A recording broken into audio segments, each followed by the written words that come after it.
ನಮಸ್ಕಾರ ಸ್ನೇಹಿತರೆ, ಮಹಾಚಂದ್ರ ಯೂಟ್ಯೂಬ್ ಚಾನಲ್ಗೆ ತಮ್ಮೆಲ್ಲರಿಗೂ ಮತ್ತೊಮ್ಮೆ ಆತ್ಮೀಯವಾದಂತಹ ಸ್ವಾಗತ.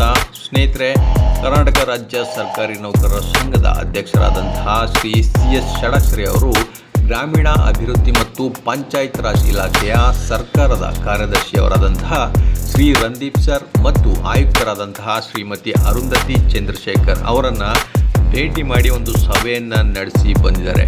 ಸ್ನೇಹಿತರೆ, ಸುಮಾರು 15ಕ್ಕೂ ಹೆಚ್ಚು ವಿಚಾರಗಳ ಬಗ್ಗೆ ಈ ಸಭೆಯಲ್ಲಿ ಚರ್ಚೆಯನ್ನು ಮಾಡಲಾಗಿದೆ. ಪ್ರತಿಯೊಂದು ಮಾಹಿತಿಯನ್ನು ನಾನು ಈ ವಿಡಿಯೋನಲ್ಲಿ ನಿಮಗೆ ತಿಳಿಸ್ಕೊಡ್ತಾ ಹೋಗ್ತೀನಿ.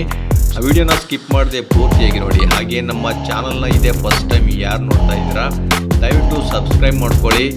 ಹಾಗೆ ಪಕ್ಕದಲ್ಲಿರೋ ಬೆಲ್ ಐಕನ್ನ ಕ್ಲಿಕ್ ಮಾಡಿ ಆಲ್ ಅಂತ ಸೆಲೆಕ್ಟ್ ಮಾಡ್ಕೊಳ್ಳಿ. ಸ್ನೇಹಿತರೆ, ನಾನು ಮಾಡ್ತಕ್ಕಂಥ ಪ್ರತಿಯೊಂದು ವಿಡಿಯೋ ನೀವು ಮಿಸ್ ಮಾಡದೆ ನೋಡ್ಬೋದು.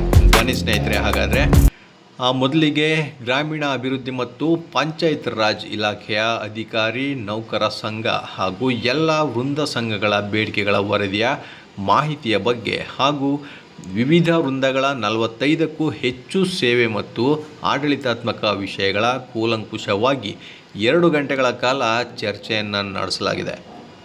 ಪಂಚಾಯತ್ ಅಭಿವೃದ್ಧಿ ಅಧಿಕಾರಿಗಳ ಜ್ಯೇಷ್ಠತಾ ಪಟ್ಟಿಯು ಸರ್ವೋಚ್ಚ ನ್ಯಾಯಾಲಯದಲ್ಲೇ ಇರುವುದರಿಂದ ಇಲಾಖೆ ವತಿಯಿಂದ ಸೀನಿಯರ್ ಕೌನ್ಸಿಲಿಂಗ್ ಅವರನ್ನು ನೇಮಕ ಮಾಡಿ ಪ್ರಕರಣವನ್ನು ಮುಕ್ತಾಯಗೊಳಿಸಲು ಕೂಡಲೇ ಕ್ರಮ ವಹಿಸುವುದಾಗಿ ಈ ಸಂದರ್ಭದಲ್ಲಿ ಚರ್ಚೆಯನ್ನು ಮಾಡಲಾಗಿದೆ. ಹಾಗೆಯೇ ಮುಖ್ಯವಾಗಿ ನೋಡಿ, ಇಲಾಖೆಯ ನೌಕರರ ಬಾಕಿ ಇರುವ ಇಲಾಖಾ ವಿಚಾರಣೆಗಳನ್ನು ಪರಿಶೀಲನೆ ನಡೆಸಿ ಪ್ರಕರಣಗಳನ್ನು ಮುಕ್ತಾಯಗೊಳಿಸಬೇಕಾಗಿ ಒಂದು ಚರ್ಚೆಯನ್ನು ಮಾಡಿದ್ದಾರೆ.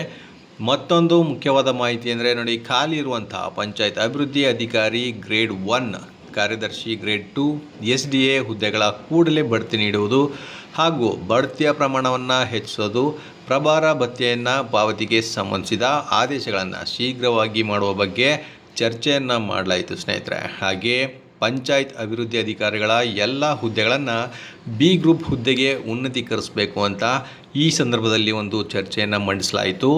ಹಾಗೆ GBA ವ್ಯಾಪ್ತಿಗೆ ಒಳಪಡುವಂತಹ ಎಲ್ಲ ಅಧಿಕಾರಿ ನೌಕರರನ್ನು ನಗರಾಭಿವೃದ್ಧಿ ಇಲಾಖೆಯ ಅಭಿಪ್ರಾಯ ಪಡೆದು ವಿಲೀನಗೊಳಿಸಲು ಅಗತ್ಯ ಕ್ರಮವನ್ನು ಕೈಗೊಳ್ಳಬೇಕು ಅಂತ ಕೂಡ ಇಲ್ಲಿ ಒಮ್ಮತವಾಗಿ ಚರ್ಚೆಯನ್ನು ಮಾಡಲಾಗಿದೆ.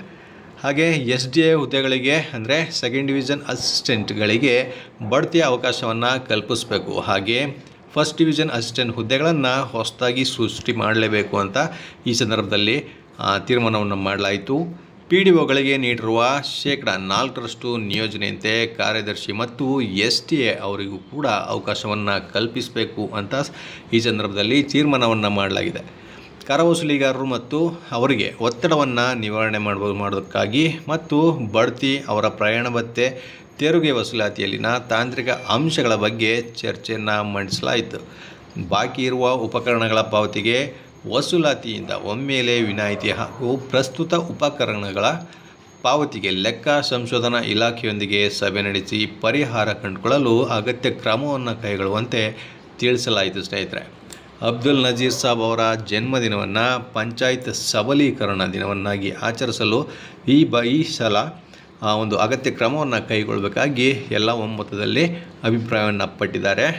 ಹಾಗೆ ಗ್ರಾಮ ಪಂಚಾಯತ್ ಸಿಬ್ಬಂದಿಗಳಿಗೆ ನಿಗದಿತ ಸಮಯದಲ್ಲಿ ನೇಮಕಾತಿ, ಬಡ್ತಿ, ನಿವೃತ್ತಿ ಅಥವಾ ಮೃತರಾದಲ್ಲಿ ಇಡಿಗಂಟು ವಿಮೆ ಆಗಿರ್ಬೋದು ಅಥವಾ ESI ಆಗಿರ್ಬೋದು ಅಥವಾ PF ನೀಡುವ ಬಗ್ಗೆ ಅಗತ್ಯ ಕ್ರಮವನ್ನು ಕೈಗೊಳ್ಳಲು ಈ ಸಂದರ್ಭದಲ್ಲಿ ಮನವಿಯನ್ನು ಮಾಡಲಾಗಿದೆ. ಅಧಿಕಾರಿ ನೌಕರರಿಗೆ ಮುಂಬಡ್ತಿಗೆ ತೊಂದರೆಯಾಗದಂತೆ SR ಮತ್ತು CRಗಳ ವಿಶೇಷ ವರದಿಯನ್ನು ಸಿದ್ಧಪಡಿಸಿ ನೀಡಲು ಹಾಗೂ ಟೈಮ್ ಬಾಂಡನ್ನು ನೀಡಲು ಮುಖ್ಯ ಕಾರ್ಯನಿರ್ವಹಣಾಧಿಕಾರಿಗಳಿಗೆ ನಿರ್ದೇಶನವನ್ನು ನೀಡಬೇಕು ಅಂತ ತೀರ್ಮಾನವನ್ನು ಮಾಡಲಾಗಿದೆ. ಇಲಾಖೆ ಅಧಿಕಾರಿಗಳ ನೌಕರರಿಗೆ ನೇಮಕಾತಿ ಸಂದರ್ಭದಲ್ಲಿ ಇನ್ ಸರ್ವಿಸ್ ಅವಕಾಶವನ್ನು ಕಲ್ಪಿಸಬೇಕು.